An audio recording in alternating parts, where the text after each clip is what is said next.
So hello friends, welcome back to your channel. आज हम video में आपके लिए लेके आए हैं Pandit BD Sharma university of health sciences मतलब पीजीआईएमएस रोहतक का बीएससी नर्सिंग का एडमिशन फॉर्म स्टेटस। जी हाँ, पीजीआईएमएस रोहतक का बीएससी नर्सिंग का फॉर्म निकल चुका है। 19 अगस्त को निकला है और इस वीडियो में हम सब कुछ डिस्कस करने वाले हैं कि कौन स्टूडेंट अप्लाई कर सकते हैं, क्या एलिजिबिलिटी क्राइटेरिया है, क्या पेपर पैटर्न है, क्या सीट्स इसमें अवेलेबल हैं, क्या फी स्ट्रक्चर, सारी इन्फॉर्मेशन आपको इस वीडियो में टोटल प्रॉस्पेक्टस के थ्रू मिल जाएगी। तो बने रहिए हमारे इस वीडियो में।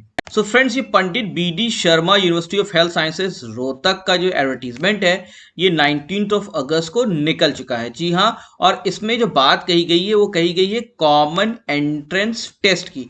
कोई नीट स्कोर यहाँ पे मांगा नहीं गया है। और जो कोर्सेज की बात की गई है तो बीएससी नर्सिंग हमारा जो मोस्ट इंपॉर्टेंट हमारे कंसर्न है वो यहाँ पे मेंशन्ड है। साथ साथ पोस्ट बेसिक बीएससी नर्सिंग और बीपीटी और अदर पैरामेडिकल कोर्सेज की भी बात यहाँ पे की गई है। लेकिन बीएससी नर्सिंग की बात किया जाए तो यहाँ पे कहीं पे भी नीट स्कोर नहीं बल्कि कॉमन एंट्रेंस टेस्ट होगा। इसका जो प्रॉस्पेक्टस है वो आपको 20 अगस्त की इसकी वेबसाइट मिल जाएगा। इसकी वेबसाइट आप नोट कर लीजिए, www.uhsr.ac.in है। तो इस वेबसाइट जाके आप सारी डिटेल ले सकते हैं, ये डाउनलोड भी कर सकते हैं। और ऑनलाइन एप्लीकेशन जो आपकी स्टार्ट हो रही है 20 अगस्त से, इसकी लास्ट डेट जो भरने की वो है 9 सितंबर रात में 12 बजे तक, मतलब 11:59 तक आप 9 सितंबर तक इसके ऑनलाइन एप्लीकेशन भर सकते हैं और कॉमन एंट्रेंस टेस्ट हो रहा है। और अगर आपने कोई गलती कर दी मान ली फॉर्म भरने में तो 10 तारीख आपको दी गई है। 10 तारीख को आप इसमें एडिटिंग करके जो करेक्शन करना चाहते हैं वो कर सकते हैं। रजिस्ट्रेशन की बात करें तो 2400 रुपीज जनरल कैंडिडेट के लिए फीस है। एप्लीकेशन फीस आप मान के चलिए, इसमें काउंसलिंग फी, रजिस्ट्रेशन फीस सब कुछ इंक्लूडेड है। और रेस्ट ऑफ द कैटेगरी के लिए एससी एसटी ओबीसी जो भी हैं उनके लिए ₹600 है। और एडमिट कार्ड अगर आप इसका डाउनलोड करना चाहते हैं तो वो 14 सितंबर से आपको मिलना स्टार्ट हो जाएगा। और डेट जो है एग्जामिनेशन का वो है 19 सितंबर। तो आपका फॉर्म निकल चुका है, 9 सितंबर लास्ट डेट है भरने की और इसका एग्जामिनेशन होगा 19 को। और इसमें नीट स्कोर कहीं पे भी नहीं मांगा गया है, मांगा क्या गया है कॉमन एंट्रेंस टेस्ट का स्कोर। एक चीज यहाँ पे ध्यान दीजिए कि बहुत इंपॉर्टेंट जो है, एक इंपॉर्टेंट नोट इन्होंने दिया है। कैसे इन्होंने नीट को इंक्लूड किया, मतलब नीट तो नहीं लेकिन कैसे नीट से पार किया है इन्होंने। तो ये कह रहे हैं कि सीटी जो यूजी 2021 ये कंडक्ट करा रहे हैं, मतलब कॉमन एंट्रेंस जो कंडक्ट करा रहे हैं, तो इसमें जो परसेंटाइल बनाएंगे, मतलब जो क्राइटेरिया बनाएंगे सिलेक्शन का, वो एट पार रहेगा with the guidelines of NEET. मतलब नीट का स्कोर तो ये नहीं मांग रहे हैं, लेकिन जैसे नीट के स्कोर में जो क्वालिफाइंग मार्क्स रहेंगे, यहां बात समझिएगा बहुत ध्यान से, नीट के स्कोर में जो क्वालिफाइंग मार्क्स रहेंगे, जैसे 50 परसेंटाइल रहता है जनरल कैंडिडेट्स के लिए, 40% एससी एसटी के लिए, तो मतलब जो भी क्वालिफाइंग मार्क्स इसमें रहेंगे तो वही क्वालिफाइंग मार्क्स का परसेंटेज ही अपने सेट में भी रखेंगे। ये नहीं कि वहां पे 75% पे क्वालिफाई कर रहा है बच्चा और यहाँ पे 30% कर रहा है। तो अगर नीट पे मान लीजिए 40 परसेंटाइल पे बच्चा सिलेक्शन ले रहा है तो ये अपने ही जो टेस्ट करा रहे हैं सीईटी उसमें 40 परसेंटाइल पे ही सिलेक्शन लेंगे। तो इन्होंने ये कहा है कि हम नीट का स्कोर तो नहीं ले रहे हैं, लेकिन जो परसेंटाइल नीट पे बनेगी क्वालिफिकेशन के लिए general SC ST OBC candidate के लिए, उसी तरीके से सेट में भी उसी परसेंटाइल को ये क्वालिफिकेशन क्राइटेरिया बनाएंगे। तो याद रखिएगा, नीट का इन्होंने स्कोर तो नहीं मांगा है, लेकिन ये कह रहे हैं कि नीट में जो क्वालिफाइंग परसेंटाइल होगी, ध्यान रखिए क्वालिफाइंग परसेंटाइल रहेगी, वही हम अपने सेट में रख लेंगे। उसके मार्क्स से हमें मतलब नहीं है, लेकिन जो क्वालिफाइंग परसेंटेज वो रख रहे हैं उसी परसेंटेज को हम पार रखे हुए अपने यहां सेट के थ्रू ही सिर्फ एडमिशन लेंगे। कोई नीट स्कोर हम यहां पे नहीं मांगते। फ्रेंड्स, अगर इसके प्रोस्पेक्टस की बात करें जो मैंने डाउनलोड किया है, इसमें आप इंपॉर्टेंट चीज को जान लीजिए कि जो बीडी शर्मा पीजीआईएमएस रोहतक जो यूनिवर्सिटी है, इसके कई एफिलिएटेड कॉलेजेस भी हैं। तो अपने यहाँ कॉलेज में ये बीएससी नर्सिंग में एडमिशन दे रहा है, कॉलेज ऑफ नर्सिंग में। इसके साथ साथ जो अदर गवर्नमेंट कॉलेज हैं जिसको एफिलिएट करता है वो है BSc nursing government college of nursing Safidon, BSc nursing in Pandit Deendayal Upadhyay college of nursing Karnal. तो ये दो कॉलेजेस हैं जिसमें ये गवर्नमेंट के दोनों कॉलेजेस हैं जहां पे बीएससी नर्सिंग के थ्रू ये सेट कंडक्ट करा रहा है।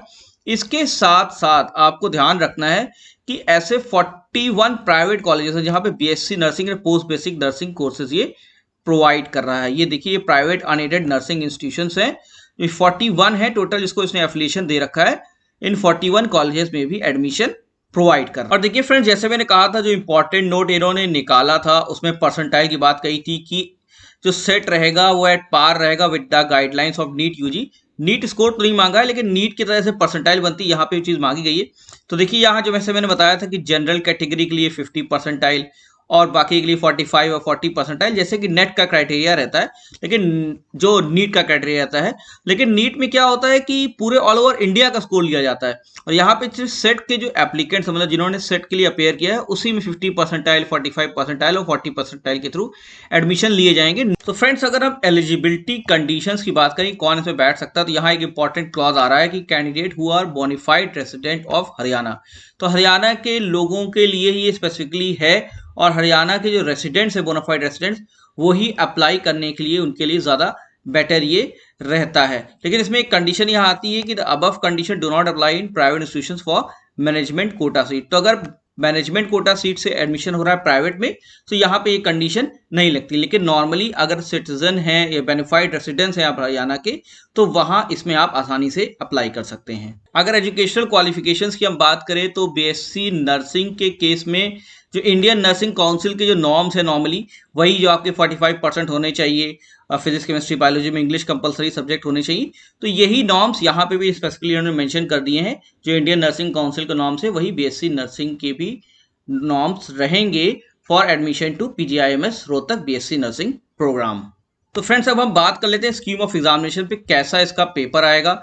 तो मीडियम आपके पेपर का इंग्लिश ही रहेगा, मतलब हिंदी में कोई पेपर नहीं होना है। डेट आपकी अनाउंस होगी पेपर की, और एक पेपर रहेगा जो कि रहेगा 3 घंटे का, और इसमें जो क्वेश्चंस रहेंगे सभी ऑब्जेक्टिव टाइप रहेंगे। तो इंग्लिश में क्वेश्चन पेपर आपका आना है, एक पेपर रहेगा, 3 घंटे का पेपर ये होगा, और उसमें ऑब्जेक्टिव टाइप क्वेश्चंस आएंगे। और ये टोटल आएंगे 180 ऑब्जेक्टिव टाइप क्वेश्चन, जो कि आएंगे फिजिक्स केमिस्ट्री बायोलॉजी से बॉटनी जूलॉजी और मैथमेटिक्स। अगर किसी का 12th में रहा हो जिसने अप्लाई किया है तो वो उसमें अप्लाई कर सकता है। तो टोटल 180 ऑब्जेक्टिव टाइप क्वेश्चंस आपको इसमें अटेम्प्ट करने हैं 3 घंटे के अंदर। आगे हम बात करें तो 180 मार्क्स का क्वेश्चन पेपर होगा, मतलब 180 ऑब्जेक्टिव टाइप क्वेश्चंस। अगर हम 1 मार्क्स को एक क्वेश्चन को देते हैं तो 180 मार्क्स का क्वेश्चन पेपर होगा, और इंपॉर्टेंटली यहाँ पे कोई भी नेगेटिव मार्किंग नहीं है। तो आपको 3 घंटे का पेपर देना है, 180 ऑब्जेक्टिव टाइप क्वेश्चंस रहेंगे, 180 मार्क्स का रहेगा, कोई भी नेगेटिव मार्किंग नहीं रहेगी, और पेपर का इंस्ट्रक्शन इंग्लिश ही रहेगा।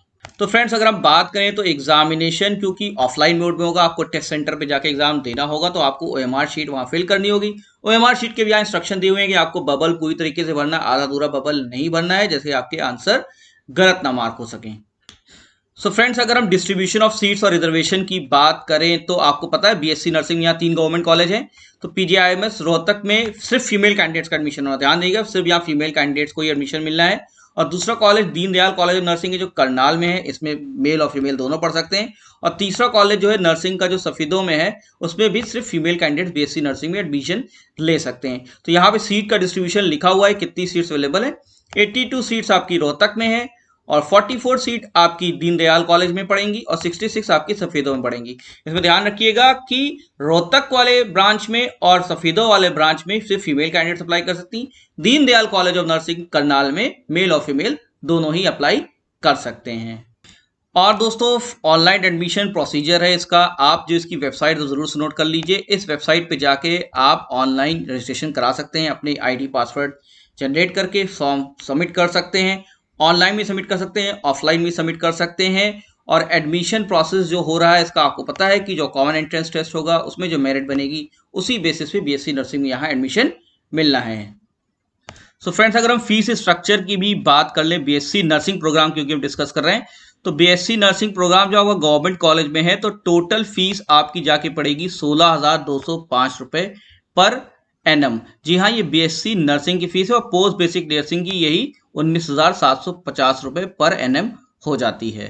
तो फ्रेंड्स, ये थी हमारी कंप्लीट इन्फॉर्मेशन पंडित बीडी शर्मा पीजीआईएमएस रोहतक के बीएससी नर्सिंग एडमिशन में।